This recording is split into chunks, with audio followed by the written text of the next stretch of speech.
Hi everybody, welcome back to the channel. Today we're going to be evaluating this integral, the integral from 0 to infinity of the natural log of x over x squared plus 1 squared dx. And we won't be using Feynman's technique today. Instead we're going to use King's property, and I believe this is probably my fifth video on King's property, including the one where I kind of described it. But here's a little refresher. It just says that any integral from a to b of f of x dx is equal to the integral from a to b of f of a plus b minus x. And you can get that with a direct substitution. Okay, so let's get started. So we're going to make the substitution that x is equal to the tangent of u. Therefore, dx is equal to secant squared u du. So that's going to give us I equal to the integral from 0 to pi over 2. And I'm going to kind of skip some steps. Let's see, we're going to have natural log of x, which would convert to natural log of tangent u, but I'm going to write it like this.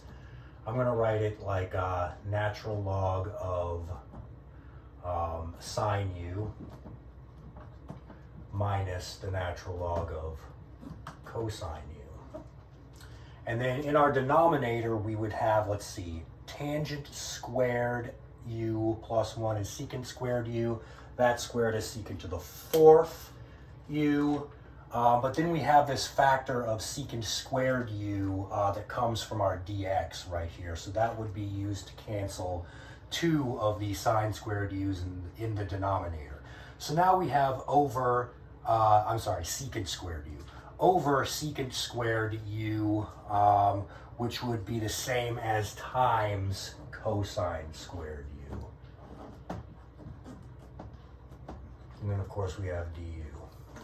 All right, so in the next step, what I want to do is I want to break this up into two separate integrals.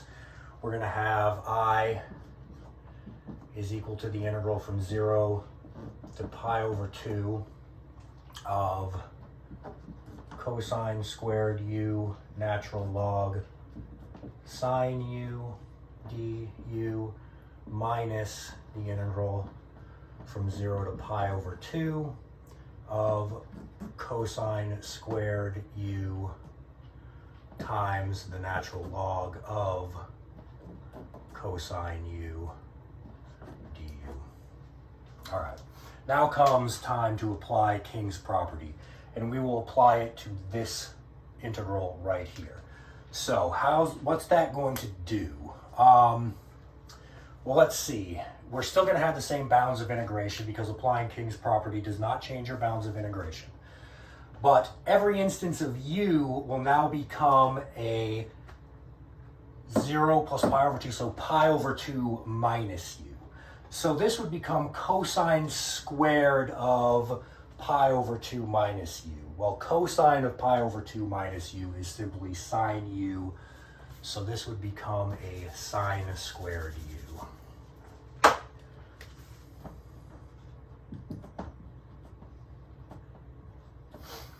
And likewise, this would also become a sine u, so we would have the natural log of sine u.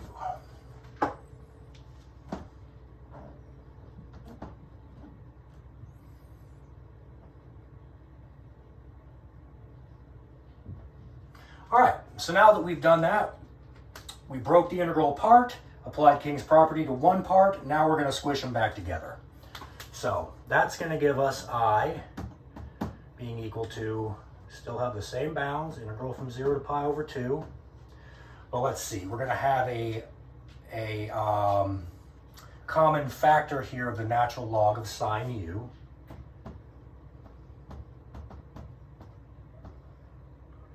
Times, let's see, that's going to be cosine squared u minus sine squared u, which is just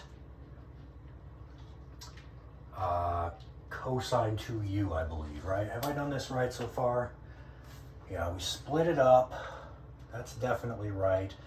Sine over cosine is tangent, and then we have that. So cosine squared u sine, natural log sine u, cosine squared u, which becomes the sine squared u, and then, yeah, that's right.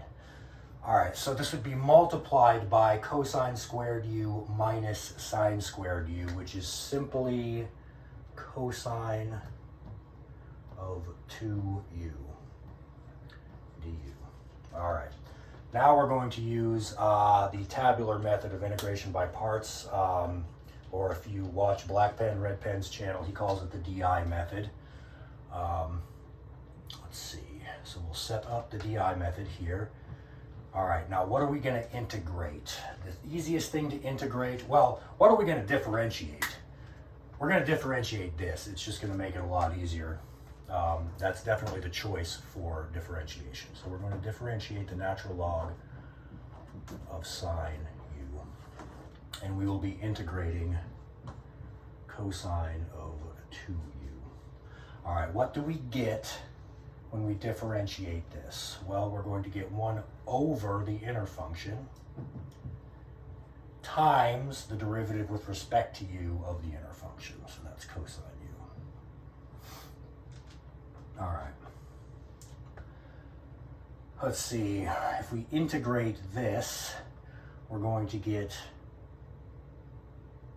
sine of 2u over 2.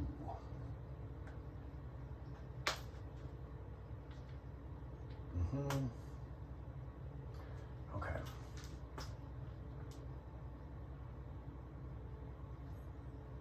And then, of course, we have the plus, minus. Now, did I forget any negative signs? We're differentiating that, so we get 1 over the inner function times the derivative of the inner function. Cosine, integrating cosine becomes positive sine, still the same, and then over the, if we took the derivative of that, we'd get cosine 2u times 2, yep. So that's right. Okay. So that's going to give us this times this evaluated from 0 to pi over 2. So let's write that down. So this is going to give us I is equal to natural log sine u times sine 2u over 2 from 0 to pi over 2. All right, if we plugged in pi over 2, this would give us natural log 1. So that would be a 0. That would evaluate to 0. And if we plug in 0 here, we get infinity times 0.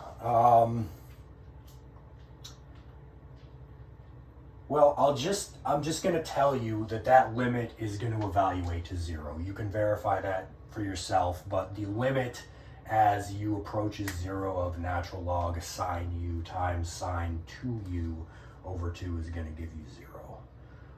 You'll have to use L'Hopital's rule on this, because you can see this is a natural log 0. That's a negative infinity times 0.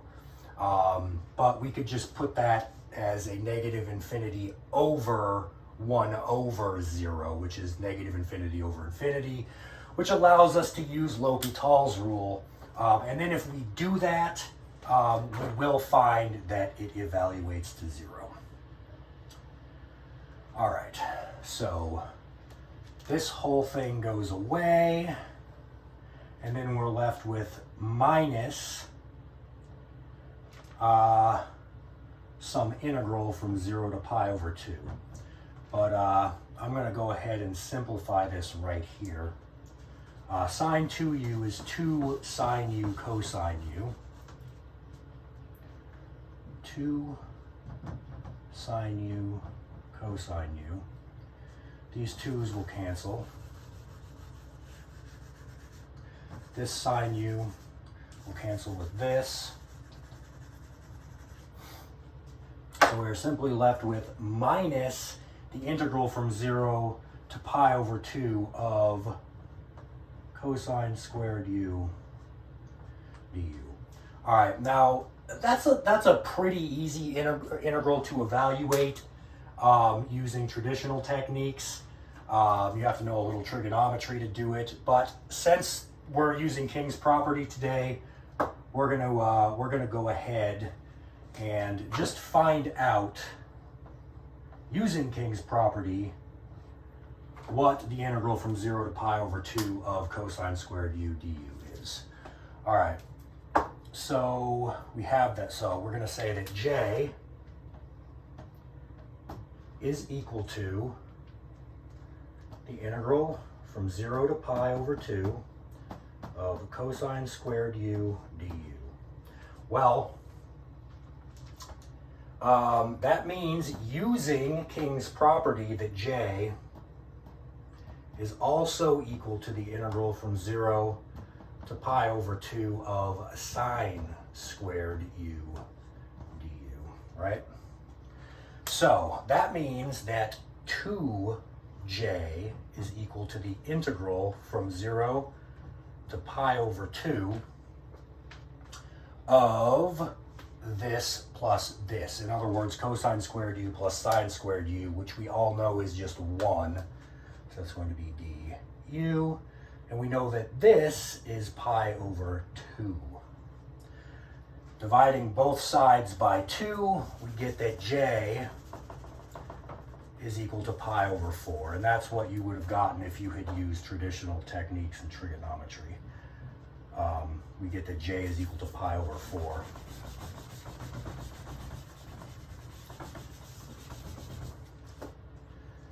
Is equal to pi over 4. In other words, I is equal to negative pi over 4.